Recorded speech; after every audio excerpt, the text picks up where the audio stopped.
शरद पवार पुढील 2 ते 3 दिवसांमध्ये चाकण एमआयडीसीला भेट देणार। चाकणमधील 20 कंपन्यांच्या स्थलांतर प्रकरणी पवारांचा दौरा। चाकण दौऱ्यामध्ये एमआयडीसी मधील समस्यांबाबत पवार उद्योजकांशी संवाद साधणार आहेत। चाकणमधील 20 कंपन्यांच्या स्थलांतरणावर फडणवीसांचं पवारांना उत्तर। बंद होणाऱ्या 76% कंपन्या या डिफॉल्ट होत्या, नोंदणी झाली पण त्या सुरू झाल्या नाहीत असं फडणवीसांनी म्हटलेलं आहे।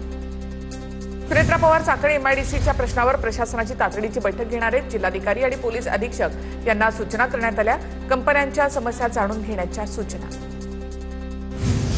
आणि एक महत्त्वाची बातमी, दिल्ली उच्च न्यायालयाला ईमेलद्वारे बॉम्बची धमकी आलेली आहे। दिल्ली उच्च न्यायालयाचे रजिस्ट्रार जनरल दिल्ली पोलिसांच्या संपर्कात आहेत। धमकी खोटी असल्याचा पोलिसांना संशय आहे। स्वातंत्र्य दिनाच्या 1 दिवस आधी दिल्ली उच्च न्यायालयाला बॉम्बची धमकी आली आहे। राजकीय उद्योग सोडून सामंतांनी उद्योजकांकडे लक्ष द्यावं। चाकण एमआयडीसीमधील उद्योजकांच्या समस्येवरून रोहित पवारांची टीका। एमआयडीसीमध्ये मोठा भ्रष्टाचार सुरू असल्याचा रोहित पवारांचा आरोप। रोहित पवारांकडून चाकणमधील एमआयडीसीची पाहणी, अनेक कंपन्या स्थलांतरित होत आहेत, हे राज्यासाठी चांगलं नाही। एमआयडीसीमध्ये मुख्य रस्त्याची दुरावस्था, ट्रॅफिकची समस्या, रोहित पवारांचं वक्तव्य। महाराष्ट्रामध्ये 5 वर्षात 36,211 कंपन्या बंद झाल्या। केंद्राच्या कॉर्पोरेट व्यवहार मंत्रालयाने सीआर माहिती दिली। काँग्रेस नेत्या आणि माजी मंत्री यशोमती ठाकूर यांची माहिती। बाळासाहेबांची शिवसेना ही उद्धव ठाकरे यांचीच। काल, आज आणि उद्या शिवसेना ही उद्धव ठाकरे यांचीच। शिवसेना पक्ष आणि चिन्हाच्या मुद्द्यावर सुप्रिया सुळेंची प्रतिक्रिया। तर पवारांकडून राष्ट्रवादी चुकीच्या पद्धतीने काढून घेतली। निवडणूक आयोगाकडून राष्ट्रवादीवर देखील अन्याय, सुप्रिया सुळेंचा आरोप। पीठाचे अधिकारी म्हणून माझ्यावर संविधानिक जबाबदारी, आमदार अपात्रतेच्या निर्णयावरून राहुल नार्वेकरांची प्रतिक्रिया। कायद्याच्या सर्व तरतुदींचं मी पालन केलं, मी घेतलेला निर्णय सुप्रीम कोर्टामध्ये टिकून राहील, राहुल नार्वेकर यांचा दावा। अमित शहा आणि निवडणूक आयोगाने बाळासाहेबांचा पक्ष आणि चिन्ह विकलं। निवडणूक आयोगाने संविधानाची हत्या केली। आयोगाने आमची बाजू ऐकली नाही, आयोग विकला गेलाय, संजय राऊतांचा गंभीर आरोप। शिवसेना काँग्रेसच्या दावणीला बांधण्यासाठी ठाकरेंनी 10,000 कोटींची डील केली।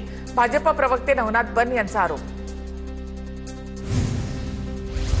संजय राऊत शिंदेच्या जीवावर खासदार झाले। ज्यांनी कधीही निवडणूक लढवली नाही त्यांनी आम्हाला शिकवू नये। राऊतांसारखा बोगस माणूस भारतामध्ये कुठेही नाही। शिंदेच्या सेनेच्या नेत्या मनीषा कायंदे यांची टीका। निवडणूक आयोगाने शिवसेनेच्या केसमध्ये अलोकतांत्रिक मार्ग अवलंबला। शिवसेनेची केस युनिक आहे। कपिल सिब्बल यांचा मुद्दा कोर्टाकडून मान्य करण्यात आला।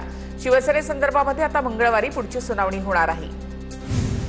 राज ठाकरे यांची पुण्यामध्ये पदाधिकाऱ्यांसोबत बैठक। जेनझिनकडे फोकस करा, संपर्क वाढवण्याच्या राज ठाकरेंच्या सूचना। जेनझिनमध्ये मोठे बदल घडवण्याची ताकद। जेनझी वेगळ्या पद्धतीने विचार करतात, त्यांच्याशी संपर्क साधा, राज ठाकरेंचे कार्यकर्त्यांना निर्देश। मी भोळा राहिलो असतो तर भाजपवाले मला खाऊन टाकतील। जळगावमधील दूध संघाच्या कार्यक्रमात गुलाबराव पाटलांचं वक्तव्य। गिरीश महाजन, मंगेश चव्हाणांना उद्देशून गुलाबराव पाटलांनी वक्तव्य केल्याची चर्चा। जरांगेंच्या टीकेनंतर बावनकुळे भाऊक, तर वैयक्तिक व्यंग नको। आंदोलकांनी आक्रमक राहिलं पाहिजे पण भरकटत जाता कामा नये। 17 तारखेनंतर जरांगेंची अंतरवालीमध्ये जाऊन भेट घेईन, मंत्री प्रसाद लाड यांची प्रतिक्रिया। बावनकुळेंवर इथून व्यंग करणार नाही।